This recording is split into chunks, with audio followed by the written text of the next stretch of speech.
Canada's foreign ministry says it is trying to make contact with the second Canadian who is believed to have been detained in China. Michael Spavor, a businessman based in Dandong, near the North Korean border, had contacted Canadian officials this week to say he was being questioned.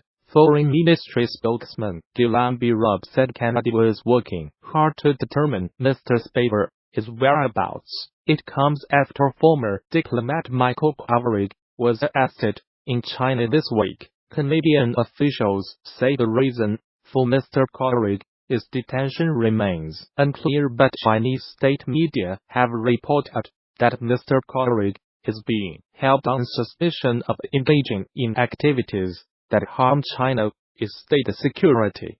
Mr. Kovrig currently works for Think Tank, the international crisis through by CG, who have said they are concerned for his health and safety. At a news conference in Ottawa on Wednesday, Foreign Minister Chrystia Freeland said Mr. Kovrig, his case, had been raised directly with Chinese officials. She also said a second Canadian had contacted them earlier in the week because he was being asked questions by Chinese authorities. She did not name the individual, saying it was a delicate situation and she wanted to respect his privacy. But Mr. B. Rubb later named the man in a statement as Mr. Spavor and said he was presently missing in China. Chinese state media confirmed on Thursday that, as with the previous arrest, Mr. Spavor was under investigation on suspicion of engaging in activities that can endanger China's national security.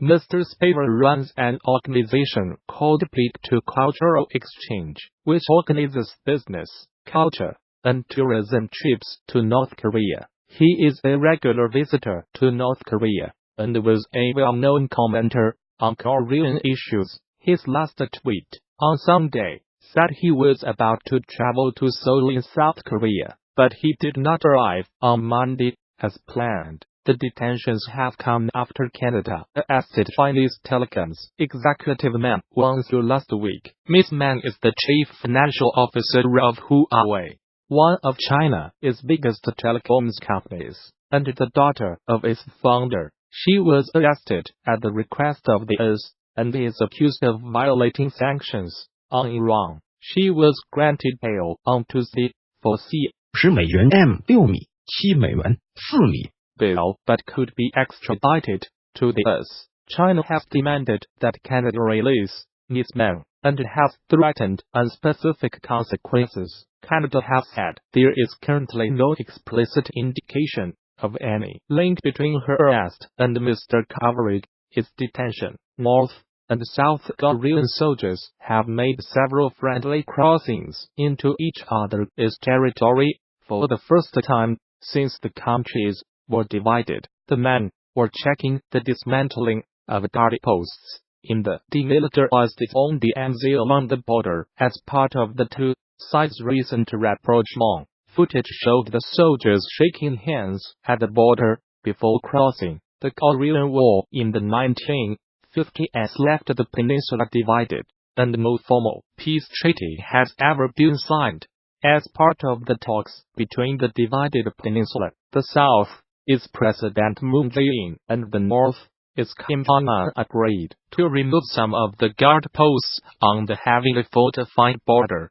The two leaders held a historic meeting in April, which led to talk between North Korea and the US. Since November, both North and South have blown up or dismantled 10 of their border posts. On Wednesday, South Korean inspectors visited each of the guard posts on the North's side, while North Korean inspectors later inspected the same process in the South. This marks the first time since the division that the soldiers of the North and South are peacefully crossing the military demarcation line, the South Korean Defense Ministry said in a statement. Both sides still have more guard posts in the DMZ, both over and underground. Laura Baker, BBC News. So this would have been unthinkable 12 months ago. Last November, Shots rang out across the DMZ after a North Korean soldier made a dash across the border. Now the two sides are shaking hands, exchanging cigarettes and walking into each other's territory peacefully for the first time. Seoul hopes that these small steps will be irreversible, and it will become difficult for either side to backtrack on what they believe is a path towards peace. But the insurmountable obstacle remains the North's nuclear weapons.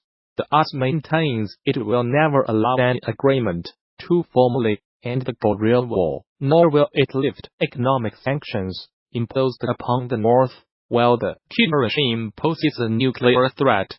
So yes, applaud these images and the progress that they represent, but it is worth keeping in mind just how very far this potential peace process has to go. Last month a train traveled from South Korea across the border into North Korea for the first time in decades, as part of a commitment by the South to help the North modernize its rail network. There has been speculation Mr. Kim could visit Seoul this year, but the South's government earlier this week said that no such trip was expected before 2019. Despite its misleading name, the DMZ is one of the world's most heavily fortified places. The area is a strip of land 250 km, 155 miles long and 4 km, 2 miles wide that runs across the peninsula. It is heavily mined and fortified, with barbed wire, rows of surveillance cameras and electric fencing, and is guarded by tens of thousands of troops on both sides. An Iranian political activist jailed for his messages on social media has died after spending 60 days on hunger strike. His family says Wahid Saeedi Nassiri had been accused of insulting Supreme Leader Ayatollah Ali Khamenei and other offenses. He was released last March after serving 2.5 years in prison, but detained again 5 months later. The activist demanded his transfer from a high-security unit of a prison in the city of Qom to a different location. Wahid Saeedi Nassiri was initially arrested in September 2015 and sentenced to 8 years in prison for insulting the supreme leader and propaganda against the state. According to the advocacy group Iran Human Rights Monitor, the charges were related to posts he had made on his Facebook page. He was later pardoned and released early. However, he was arrested again in August, just months after his release, reportedly on similar charges. He began his hunger strike in October, in protest at the conditions of his imprisonment and his lack of access to a lawyer. According to Iran Human Rights Monitor, he also said the principle of separation of prisoners' crimes was being violated as he was being held with ordinary criminals and was being attacked and harassed. The group said conditions in the Qom prison are described as harsh. Correspondents say the activist had reportedly been taken to hospital in the wake of his hunger strike. His sister, Ilayha, said the family had been informed by authorities of his death. No other details were immediately available. He came out from the porch of a building armed, with a pistol in his hand, his arm outstretched. One eyewitness to the shooting in Strasbourg told French media she stumbled into the path of the gunman and was lucky to survive. Roger was one of many people taking in the Christmas markets with some friends when the first shots rang out. He headed towards a gentleman walking in front of me and immediately fired a bullet at his head, she told Radio Monte Carlo RMC. The man collapsed, and the guy opened fire again at someone else, who fell to the ground too, she added. Her 2 friends ran, screaming. Roger was left standing face to face with the shooter, paralyzed with fear. He turned around. I was facing him, she told the radio station. He ran off and went under another porch. Why did not he shoot at me? I do not know. I think I was extremely lucky, as everyone was screaming. He fled. Another witness named Jonathan was working as a waiter when he heard the gunfire.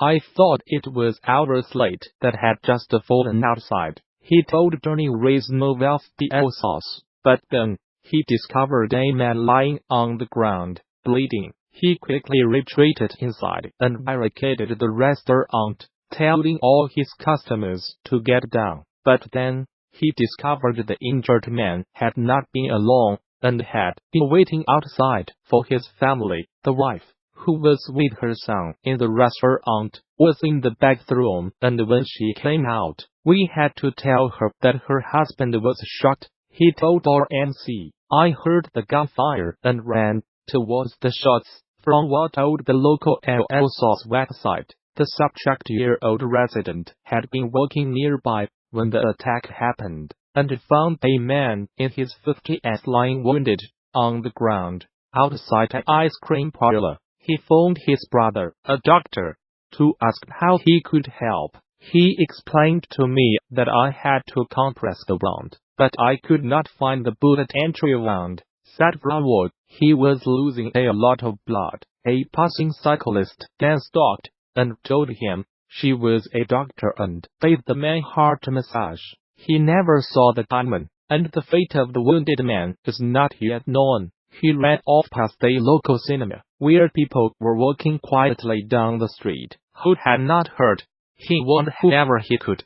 Eyewitness Peter Fritz told the BBC about a similar experience. He heard gunfire and found a person who had been shot lying on a bridge. He said he tried to resuscitate him, but the man died. There are no ambulance services able to enter the area, apparently, he said, adding, after 45 minutes, we stopped the resuscitation attempt because a doctor told us on the phone that it was pointless. In the nearby basketball stadium, sheltering residents broke into a rousing chorus of the national anthem in solidarity with the victim, something which was widely played on French television. Less spectators confirmed as though Rena's rendant homage of victims that fusillades at the NA tweets that liquid at Strasbourg. Click Twitter COMYEC9EO5ABY. End of Twitter post by @sick Strasbourg. But one of the people there, Benedict, told MC, I was not able to sleep. I was too shocked. I had too many emotions. And he went for a late night walk later instead. Another Strasbourg resident was caught up in the drama when two police snipers took over her living room from her first-floor apartment, which of the hot shots and screaming, and then police banged on her door. According to Danny Ray's novel The Sauce, they told her there was an exchange of fire with the shooter, and that he had taken refuge at number 5 Rue D. Hypno, directly opposite my home. They set up in the living room and moved my couch. A crack marksman stood at the wide-open window, his foot planted on a chair. She said. A second snatter joined the first a little, and for a brief moment the shutters opened on the opposite window, but quickly closed. They shouted out, it's useless trying to hide. Police then dashed down the door at number 5 and checked the neighboring buildings, but the suspect had slipped away. Ever since Reddy Bigle was a boy, he dreamt of discovering hidden ruins. Born in Monterrey, 130千米 80 miles north of La Paz, in Bolivia, he was the only person from his small town to study archaeology. My goal was to work in the villages, visit their archaeological sites, and work in them, he says. Now, years later, his dream has become reality. Mr. Kovrig is in charge of tourism and culture in the town of Titicaca lies on the shore of Lake Titicaca, which covers more than 500 sq km, 300 sq miles, and creates a natural border between Peru and Bolivia. It was just 5 minutes from here that the submerged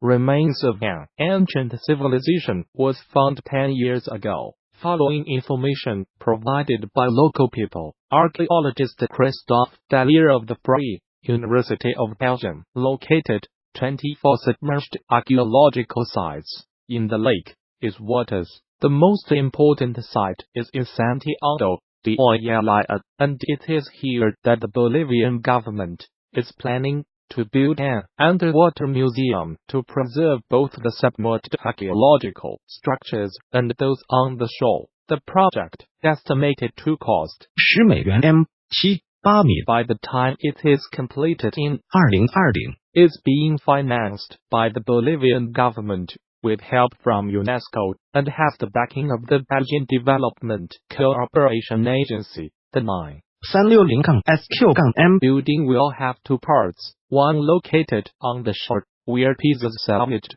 from the lake will be exhibited, and another semi-submerged part, which will allow visitors to see some of the underwater structures, dubbed Hidden City, through glass walls. Jose Luis, Director of Heritage at Bolivia's Ministry of Culture, says that visitors will be able to see two types of underwater ruins, ones which correspond to human settlements, sites that are hugging the lake's shoreline, and others which were the sites of spiritual offerings.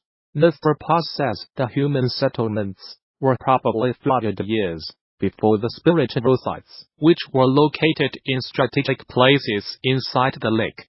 A team of Belgian and Bolivian experts and special archaeological divers has managed to locate thousands of items. We found more than 000 pieces like vessels, gold pieces, ceramic, and thanks to the investigations, it was possible to determine that they belong to Tiwanaku culture and pre-Inca civilizations. Bolivia's culture and tourism minister Wilma Nanoka says, as they are well preserved, the plan is to only raise a few and leave most of them underwater. Source: UNESCO. Some of the pieces are estimated to be 2,000 years old, and others date back to a time when the Tiwanaku Empire was one of the most important Andean civilizations. For Mr. Kovrig and the people living in the 13 municipalities on the shores of the lake, the project to build the underwater museum offers the potential for increased tourism and thereby more work. Currently, most locals make a living from fishing or agriculture, and Minister Nanoka thinks that the museum could be key in stopping people from leaving their communities to go and work in the cities. UNESCO experts estimate that the ruins found so far only represent a tiny part of the Tiwanaku Empire. Mr. Kovrig and fellow residents hope the treasure in the lake and the sites they still hope to discover may translate into more riches on the shore.